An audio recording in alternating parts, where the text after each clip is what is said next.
Hey everyone, welcome back to True Crime Buzz. I'm your host Amber, and with me as always is Brittany. Hi. You got your Diet Sam's Cola today? I do have my Diet Sam's Cola. I got it. What are you drinking? I'm drinking another one of those Catalina lime mixers. Which flavor is that? It's the cherry lime. Ugh, nope. It's really good. I like it. I don't like that flavor, so Right. That's a no-go. The only one I haven't tried is there's a strawberry kiwi one. Ooh. But that's not really my favorite flavor of anything, so I'm saving that for last. Oh no, I love me a strawberry kiwi Snapple. That's my deal. Oh, well, it's a shame I'm not coming to see you this weekend, or else I'd bring you some. So sad. Speaking of personal true crime, do you have any personal true crime stories this week? I'm pretty sure personal true crime stories of the week are going to be the same.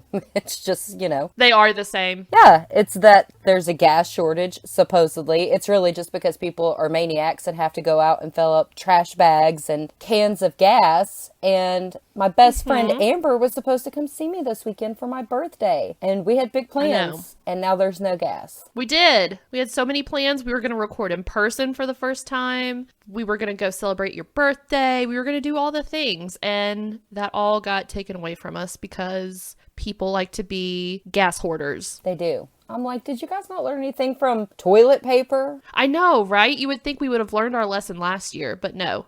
And this is coming from someone who literally was driving around town with my gas light on, looking for gas. Yes, it's insane. So we both had the same personal true crime story this week. Life sucks, but you know what? I'll still see you. We've got a girls' trip coming up, not soon enough, but maybe I can sneak in another weekend before then. We'll see. Yes, that would be great. So I hear you have another Australian true crime story, mate. And I cannot do an Australian accent, so I'm going to stop right there. Me either. Evidently, I'm into the Australian folk and their true crime. So I'm here for it. Today, I'm covering the story of two best friends in two different stages of life. They vanished one night while fishing, and when their bodies were later discovered, it opened up a can full of worms. Shoddy police work, child abuse, and a marriage in trouble were all exposed in the heart of this Atherton, Queensland, Australia true crime story. Today we are talking about the murders of Vicki Arnold and Julianne Leahy. Before we go any further, though, you know I have to ask, is it unsolved? It is. I have very strong feelings about this one, but it's technically unsolved. Okay, well, let's hear it. Okay, so Vicki Serena Arnold was born on October 3rd, 1963 to Vida and Richard Arnold. She spent most of her childhood in Cairns with her parents and her half-siblings from her mom's first marriage, Gail and Edwin. As a child, she was much closer with her father than her mother, but later in life she formed a close bond with her mom as well. When Vicki was 13, her father passed away from lymphatic cancer, and this deeply affected Vicki. Vida, who's Vicki's mom, said that for months Vicki spent her time in her room alone, only coming out for meals if her mom forced her to. At 18, Vicki applied to join the military, but was denied for poor vision. She went on to work for an accounting firm and started going to school part-time to get her accounting qualification. In 1984, she moved to Atherton full-time, and she was described as shy and kind. She volunteered at her church, and while sometimes depressed, she was confident about her work and could stand her ground when needed.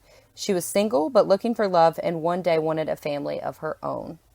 Now, on to the next main character of this story. Julianne Margaret Martin was born February 3rd, 1965 to Nina Gwynn and Sidney Martin. She had two older brothers and one younger brother. Her second older brother and younger brother both did prison time, the younger brother for unlawful killing and grievous body harm. Oh dear. That sounds serious. It does sound real serious. Couldn't find any other information about the crime he committed, but that's kind of irrelevant to our story anyhow. Julie was married prior to this story once to Gregory Graham. She had two daughters with him, Anitra and Sandra Sue. Julianne's mother remarried later in life and gave Julianne two half-sisters, Margaret and Vanessa. Eventually, Julianne's mom couldn't take care of Vanessa and Margaret, so she sent them to live with her grandma. And eventually, the girls would end up being too much of a burden on their grandma, and they ended up living with Julianne. Julianne was described as loud and brash and would stand up for herself. But all that knew her said she was a loyal wife and an excellent mother to her kids and her sisters that she was raising. So it sounded like she was really trying. Yeah, she was really trying. She was just a bold person. She had to learn how to stick up for herself, but, you know, she was a good person. Gotcha. So Julianne ended up marrying Alan Noel Thomas Leahy, a man she met while she was visiting her brother-in-law in prison. Alan was on parole. Alan was a native to the area, but moved around a lot as a kid, and he had a younger brother named Michael. Alan dropped out of school after grade 9 and spent his early 20s committing crime. Breaking and entering, unlawful uses of motor vehicles, stealing a rifle and ammo, fraud, on and on and on. He did about 2 years prison time total. They met in 1986, and after they began dating, they opened a floor covering business. They had a son, Alan, in 1988, and got married on September 24th, 1988. They then had a daughter, Kathleen, in February of 1991. Julie was a stay-at-home mom and kept other kids as well to help other moms out, which I thought was really great. That is really great. Our best friends here, Vicki and Julianne, met in 1987 when Julianne and her soon-to-be husband, Alan, hired Vicki to handle contracts for their business. Vicki and Julianne hit it off right away and became very close best friends. So close, in fact, that Vicki was a bridesmaid in Julianne and Alan's wedding. Oh. Yeah. I love that they're kind of like opposite personalities, but they're best friends, you know? Mm-hmm. I dig that. It's kind of similar somewhat to our relationship because we're very similar, but we have different opinions and we are in different stages of life. Yes. So I can see that. Yeah. Opposites attract. All seemed to be going right in life. Julianne was happily married. She and Vicki were best friends. Julianne and Alan had their business and they were raising their family. And Vicki's working for the Leahys, going to church and looking for love. So all is well, or so it seems. Vanessa, Julianne's half-sister, moved in with the Leahys right before her 14th birthday in July of '89. Things went well at first. Vanessa looked to Alan like the father she had never had. But Alan had other things in mind.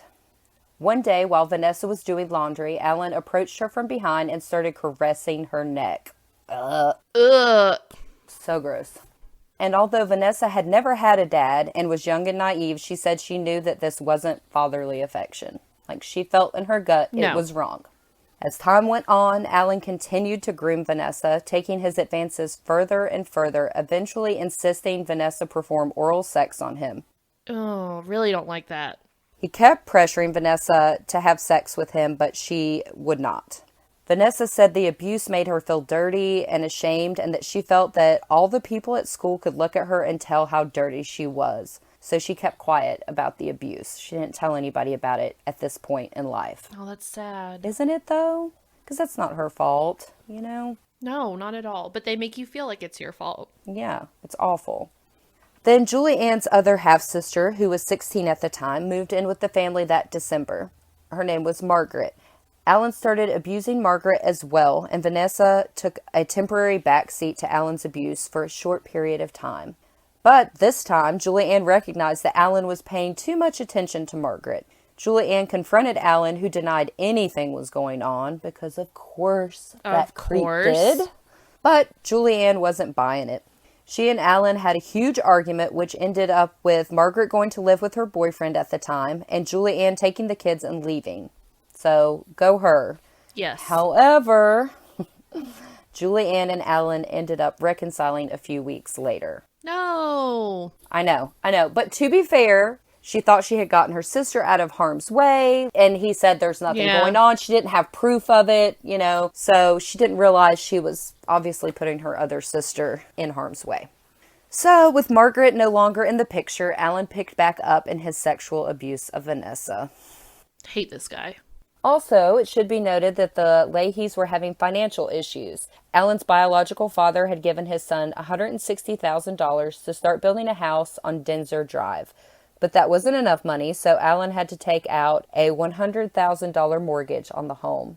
Alan had also bought a brand new truck, and the house that they were building on Denzer Drive had several, quote, builder errors, end quote, that needed fixed. And they also had several customers that owed them money from their business. Yeah, they weren't doing hot financially. Julianne and Alan decided to try to sell both of their vehicles to pay their debtors and also to get their customers to pay what they owed. But despite this, they were facing foreclosure, a civil action lawsuit from a painter that they owed money to, and their business was operating at a loss. Yeah, they weren't doing hot. They weren't doing good financially. So they were really going through it. So far, Alan is a child abuser, and he's in horrible financial ruin. So just keep this all in mind. Mm-hmm. When later questioned about their financial difficulties, Alan flat out denied that they existed and said that Julianne handled their paperwork and things were tight but not dire. Oh my gosh. I love how he just puts that off on his wife. Like, well, she was handling the paperwork. I don't know what was going on. Yeah, like, oh, I don't know what's going on. This is all her fault. Okay. No. Okay, asshole.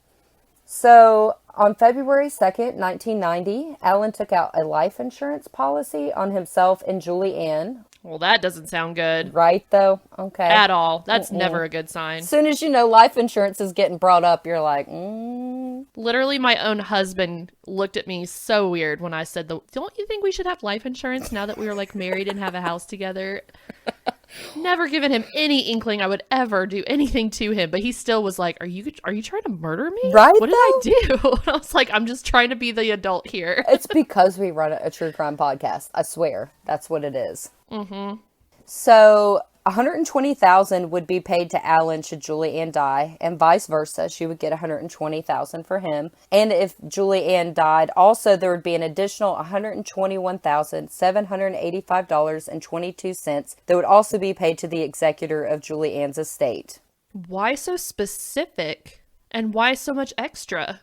Okay, I'm not sure why so much extra, but why so specific? Because this came straight from court documents. Oh, okay. Okay. So, your girl deep dived. I looked at court documents for 3 days, so that's why so specific. I'm like, that's a really specific number, down to the penny. Down like, to the penny. But, okay. Your girl did her homework. I did.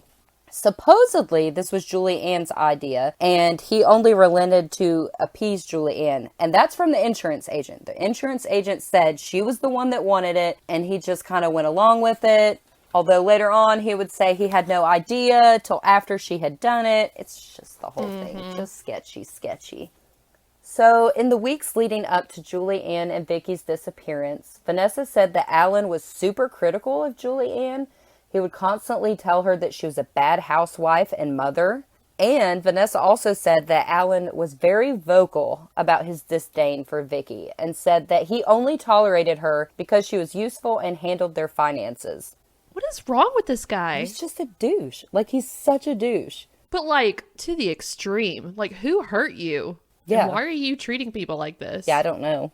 And this is also kind of ironic that he said this, because at some point Julianne had started thinking that Alan had a thing for Vicky and asked Vicky for some space, because it was said she would like show up every day at the house. Like, she was always there. And she thought, you know, because of Alan's wandering eye, I guess, that he had a thing for Vicky. And it was said that it hurt Vicky's feelings, but they eventually resolved the issue and they started spending time together again like no time had passed. So. Okay. The day before Julianne and Vicky went missing, Vanessa said that Julianne had asked Vanessa to stay home from school so that they could talk. Vanessa panicked, thinking that Julianne had found out what Alan had been doing to her and thought that she would get in trouble. So she lied and said she had a really important exam at school. That afternoon, Julianne and Vicky decided to wake up early the next morning and go fishing together on July 26, 1991. So, July 26, 1991, in the early hours of the morning when it was still dark out, Alan came up to Vanessa's room and woke her up to make her perform oral sex on him. Ugh. Vanessa, not knowing what time it was, because it was still dark, asked Alan what time it was. Alan told her it was around 12:30 to 1 a.m. and that he had to reset the clocks because of the breakers going out, a power outage, which is like super suspicious. Yeah. So when 8 a.m. rolled around and Julianne hadn't returned from her fishing trip, let me be very clear that they were said to have gone fishing at like 1 or 2 in the morning. Who goes fishing at 1 or 2 in the morning? People catfish late at night. And I don't know what kind of fish they were fishing for. It didn't say. So, I don't know. But several hours had passed since then. It's not like they went fishing at 6 and at 8 he's in a panic, okay? So when Okay. 8 a.m. rolled around and Julianne hadn't returned from her fishing trip with Vicky, Alan Leahy called police to report his wife and Vicky missing. Do you experience digital eye strain from too much blue light exposure from digital screens? Baxter blue glasses are not your average frames. These blue light lenses filter 80% of the highest energy blue light, eliminating 99% of glare. The past year, we have all been glued to our devices more than ever. I know as a podcaster, I look at my screen way too much. Our exposure to digital light has soared, and our eyes and our sleep are suffering as a result. Baxter Blue is also a force for good and provides a pair of reading glasses for someone in need for every pair sold. This is eyewear built for our digital age, and Baxter Blue is giving our listeners 10% off your next purchase of blue light, sleep, or kids glasses. Click the link in our show notes for your exclusive discount. This is the sign you have been waiting for to invest in blue light glasses. We know you will love your Baxters, and we know that you will feel the difference. A search began for the women, and during the time the search was ongoing, Alan forced Vanessa to have vaginal intercourse with him. And he told Vanessa to tell the police she had woken up during the night, the day that Julianne had went fishing, to go to the bathroom. Not that he had woken her up to perform oral sex. He also told her she should in no way tell the police that anything had been going on between them. And poor Vanessa, who only had her abuser at this point to care for her and her nieces and nephew, told the police what Alan told her to originally. At this time, on August 9th, 1991, Julianne Leahy and Vicki Arnold were found dead in Julianne's four-wheel drive in bushland near Atherton in North Queensland around 4 p.m. by 5 kids riding their bikes nearby. The kids didn't get very close to the vehicle, but they realized the people in the vehicle were dead and immediately called the police.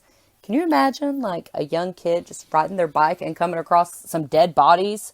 I can't imagine. That's crazy. Poor kids. So Sergeant Michael Morrison of the Herberton Police showed up to the crime scene and quickly realized that the passengers had died violent deaths as opposed to, like natural causes or... Like it was clearly violent. Yeah, something was not right. So he called for backup. By the time backup arrived, it was rainy and windy and it was starting to get dark. And I don't know what it is about people like feeling like it's dark, we just shouldn't do our job, but... I know. That always happens, doesn't it? Yeah, they even brought lights out there, but clearly they weren't feeling this investigation. Officers tried to get fingerprints, but failed. The back glass door on the car was open with fishing rods and buckets full of bait still inside, which just makes me think, because this is like 9 days later, that had to stink really bad. Oh, God, yeah. Okay. Oh, God, yeah. Whew. Both side doors were open with the passenger window rolled down. A rock about the size of a large grapefruit was underneath the passenger seat and was covered in blood and hairs. Vicky was in the passenger seat with her legs outside of the car. She was so badly bloated and decomposed, the officers couldn't tell what injuries had been inflicted until the autopsy was performed. She had been shot 3 times underneath her jaw, behind her ear, and her left thigh. A shortened .22 semi-automatic rifle was also found with Vicky's arm resting on it and her index finger on the trigger, which... Seems oddly placed. It does. Well, and also, from all our years of true crime experience, I know that most of the time, if you commit suicide, your finger actually doesn't stay on the trigger after you've done it. No, it does not. Also, if you're going to kill yourself, you're not going to shoot yourself 3 times in 3 different places. Also, You would not have shot yourself in the back of the head. You would have shot yourself, elsewhere. Julianne was in the driver's seat with the seatbelt wrapped around her neck twice, and it was clear she had head injuries. The autopsy confirmed that she had been shot twice in the head and suffered 3 incisions on her neck. The police immediately decided that this was a murder-suicide. What, they thought that she killed her best friend and then killed herself? Yep, they thought Vicky had killed Julianne and then killed herself. Okay, that's what they thought. Y'all can't see me rolling my eyes, but they're rolling in the back of my skull right now. Before I even read the autopsy report, I was like, nobody shoots themselves 3 times. Like, that's not a thing you do. No. So I knew immediately, but evidently that's what they thought it was, and they only investigated it as such. They never considered that this could have been a homicide, which is bullshit, and honestly, it's lazy as hell. They even informed the Leahy family that it had been a murder-suicide. Wow. They called up Alan and were like, hey, it was a murder-suicide. Alan. That's who they called and said that too. No, but you're supposed to look at all the facts, all the evidence, wait for all the information to come in, and then decide this is what it is. You don't look at it and assume, oh, I'm thinking it's this, and then that's all you're going to see, you know? No. You fit the puzzle pieces to what you want it to be, and that's bullshit. It is. I hate that. Makes me so mad. Both women were fully clothed, though Vicky was barefoot, and her shoes were found going towards the creek. The headlight and ignition switch were on, but police recorded it that they were off. An expert later debunked that they were off. Come on, police. Get it together. Get it together. There was a serrated kitchen knife in Vicky's leg that was believed to have come from Julianne's house. I was going to ask about that because you said one of the wounds was like lacerations on the neck. Is that what you said? Yeah. So I was wondering, like, so there was a gun and a knife? Well, I think the lacerations on their neck, and it didn't say, but I believe those were from the seatbelt because it was wrapped around her neck twice. Yeah. But Vicky had the knife in her leg. Okay. It's still odd. It's the whole thing. It's so much. It is. So Julianne's vehicle was towed from the site and no further testing was done on it. Oh my God. So after it was towed, police went back to the crime scene looking for spent cartridge cases, and they found one that would have been under the car, but they still couldn't find the other three. And they took metal detectors out there, and they still didn't find the other three, which would allude to the fact that someone picked those up and just missed one. But what do I know? Yeah. Yeah, we're not detectives. No. We don't know what we're talking about. We just run a podcast. That's right. So the police searched Vicky's home to look for the sawed-off part of the gun or the cut-off part of the gun. They even moved the lawnmower and found nothing. Later, a neighbor said she heard a noise at Vicky's and saw Alan Leahy run away from Vicky's house. That same neighbor was asked to return the lawnmower to her landlady, who had lent it to Vicky, and she came across a pillowcase under the hood of the lawnmower with the cut-off piece of the gun inside.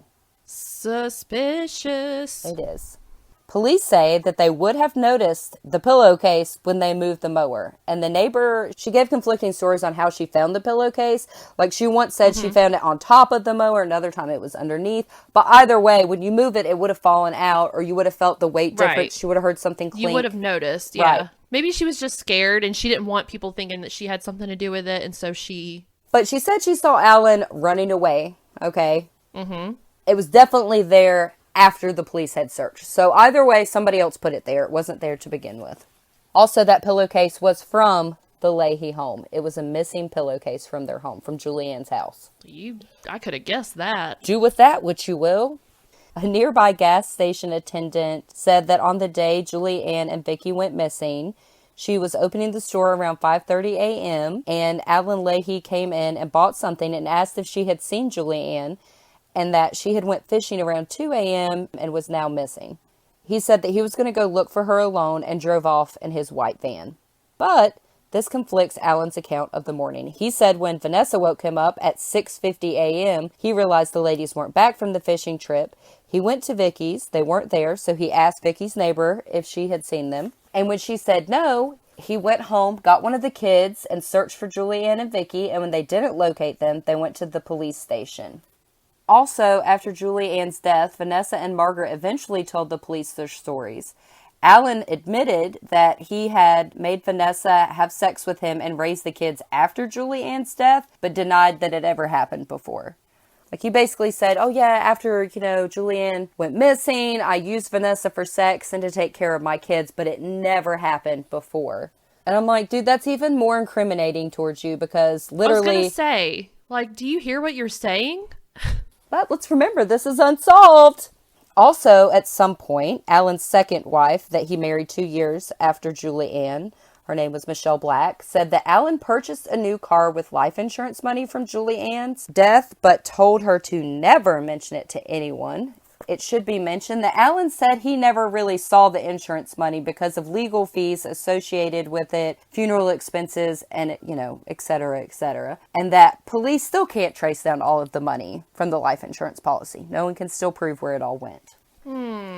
So, there were 3 inquests, or investigations as we call them in America, done on this case. The first one, the original one, was quite short. It started on July 30th. This is the original one, like right after they were discovered. Started on July 30th and ended September 3rd, 1992. So just a few months, and it was ruled a murder-suicide. Not even a few. That's like a little over a month. Yeah, I mean, it's just like, what? That was the shortest investigation and the crappiest, but whatever. For such a crazy, brutal murder. Mm-hmm. Okay. And at that time, rumors were swirling that it was a lesbian lover's suicide pact, even though there was no evidence to support this. Like, no evidence, but that's what everybody thought had happened. Who came up with that bullshit? I bet it was like some newspaper or something. I was going to say, like, Rhonda down at the church. Yeah. Did you hear about Julianne and Vicky? I heard they were lovers. Fishing. Nah, they were down there making love. You know, only lesbians like to fish. Right, though, what? Your girl's been in a fly fishing magazine. Me. Have you really? Yeah. I didn't know you were in a fly fishing magazine. Yeah, I was. But I'm also not straight, so that just, works out. Well, see, I love to fish, and I am, too. so. Yeah. I've never fly fished. You are straight. I've never... I'm just saying, I've regular fished many times. I've never fly fished, so you got one on me there. The second inquest was ordered to be conducted, and the second inquest agreed with the first that it was a murder-suicide. And also to be noted, after the first inquest, some evidence was destroyed or thrown out because they thought it was no longer needed. And then into the third one, there was even less. The third inquest was opened in 2011, and in 2013, coroner Michael Barnes said that the women had died by double homicide and that Alan Leahy should stand trial. Thank you, Michael Barnes. Way to go, Michael. Yes. But in 2015, the Department of Public Prosecutions dropped their case against Alan Leahy because they had a new suspect, Chris Dunlea. And if you're like me, because I was like, who in the hell's Chris Dunlea? That's exactly what I was getting ready to ask you. Okay, I'm going to tell you, because I'm like, whoa, what? Okay. Chris Dunlea was a brutal and violent man who would rip off marijuana growers' crops. He was killed in prison in an execution-style shooting in 1994, before police got wind of his involvement with the case of Julianne and Vicky. One of the men convicted of killing Chris Dunlea, his name was Gregory William DeJong, but they called him Peggo. Peggo? Okay. Peggo. Leggo my Peggo. I was waiting for one of those little one-line zingers to come out of your mouth, and you did not disappoint. Well, thank you.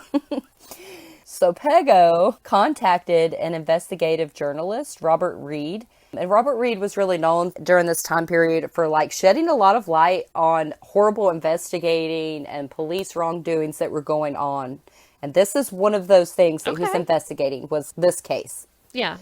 And he claimed that Chris Dunlea would boast about killing Julianne and Vicky, and that he would say, quote, "They were in the wrong place at the wrong time. We had to get rid of them so they didn't bring heat to the area, and my mates put it down as a murder-suicide," end quote. Okay, so I have to ask you, when you read that, do you think he's talking about the police putting it down as a murder-suicide, or people who helped kill these women that made it look like a murder-suicide? Oh, see, I was thinking police. I totally think police, but I guess it could have went either way. But that's a possibility. Yeah. Just saying. Yeah, I automatically was thinking police, but how dirty does this crime get, you know? Yeah, well, I think he would have said, they made it to look like a murder-suicide versus they put it down as a murder-suicide if it weren't the police. So anyways, Mr. Reed, he didn't believe Peggo until he was contacted by Hazel and Jim Scarrott, who owned a convenience store near Canes. They told Mr. Reed that one morning after opening their shop, Chris Dunlea came in with two women who fit the description of Julianne and Vicky. They knew Chris because he had been previously employed by them to do milk runs at a different store. But they said that he didn't know that they owned that shop. The couple said that Chris was in a hurry to get out of the store, and one of the women said that she had just finished fishing and needed to get back home to her kids. Mr. Reed believed the story and determined that Chris Dunlea had killed Julianne and Vicky. There was also an eyewitness account by a man named Mr. Feeney. I love that. Mr. Feeney. Like off of Boy Meets World. Yes, I love Mr. Feeney. Me too. I like this Mr. Feeney as well. He said that a car matching the description of Julianne's was in front of him around 9 to 10:30 p.m. on the night before Julianne and Vicky went missing, and that there were two women up front and a male silhouette in the back seat. In 2011, Mr. Feeney also said in an addendum statement that he had approached Sergeant Hayes a few weeks after he had seen the car, and he said that the sergeant listened to him but told him it was a murder-suicide and not to worry about it. I hate that. We see that in so many cases where people come forward to try to help. Like in the Princess Diana case, there were so many people that were like, I was an eyewitness, I saw something. And they're like, no, we've got this. Or Scott Peterson. No. It was the same way. Or Scott Peterson. Yeah. If you're doing your job right, you want everyone's opinion. You want all the information you can to make the most educated decision. Yes. But evidently, this sergeant was like, no thanks, man. We got this. It's murder-suicide, even though it clearly wasn't. So, you know. Case closed. So, who killed Julianne and Vicky? Was it Chris Dunlea? He died in 1994 before ever being investigated. Was it Alan, the husband? He died in 2018. So, unfortunately, we will never know for certain. And that's the wild and very sad story of the murders of Julianne Leahy and Vicki Arnold. Who did it? I know who did it. Well, yeah, you and I both. You, I, and everyone. Clearly, it was the husband. It was Alan Leahy. He did this. It was Alan. Yes. Well, what Australian story are you going to cover for next time? I'm just kidding. Love our podcast? Then hit that subscribe button and leave us a review. We're also on Patreon. Head on over to patreon.com/truecrimebuzz and join today for access to all our exclusive content, including bonus episodes. You can also find us on Facebook, Instagram, and Twitter at TC Buzz Podcast. And check out our website at www.truecrimebuzz.com. Until next time, cheers!